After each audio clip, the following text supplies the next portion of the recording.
সরকারে বসে অন্তর্বর্তীকালীন সরকারকে বাংলাদেশ এবং বাংলাদেশের মানুষের ধর্মীয় অনুভূতির বিরুদ্ধে পরিচালিত করবার পায়তারা চালাচ্ছে।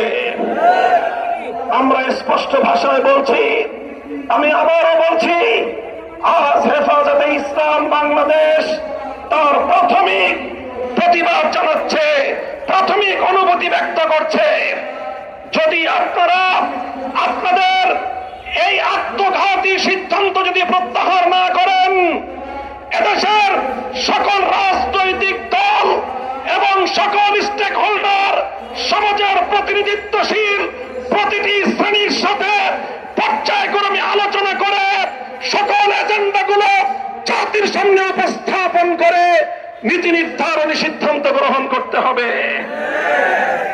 3 দিনের মেহমান হয়েছেন, সংস্কার করবেন, নির্বাচন দিবেন, বিচার কার্যক্রম শুরু করবেন, আসসালামু আলাইকুম বলে বিদায় নেবেন।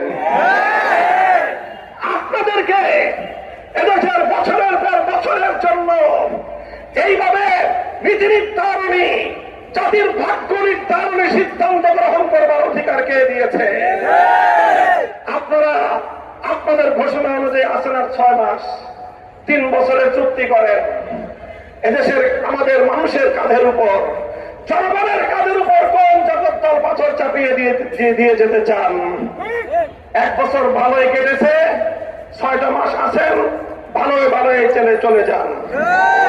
নির্বাচনের ব্যবস্থা করেন, জাতির কাঙ্ক্ষিত সংস্কার বাস্তবায়ন করেন, ফাঁসিবাদের বিচার ত্বরান্বিত করেন, খুনিদের জন্য ফাঁসি কাষ্ঠ নির্মাণ করার প্রস্তুতি নেন। বাংলাদেশের ইসলাম, এদেশের মানুষের ঐতিহ্য, এদেশের মানুষের স্বাধীনতার বিপন্ন করবার যে কোনো পায়তারা রক্ত দিয়ে রুখে দেব, জীবন দিয়ে রুখে দেব আমরা। সংগ্রামী সাথী ও বন্ধুগণ, কাজেই আমরা আমাদের বক্তব্য আবার পরিষ্কার স্পষ্ট ভাষায় বলে দিচ্ছি।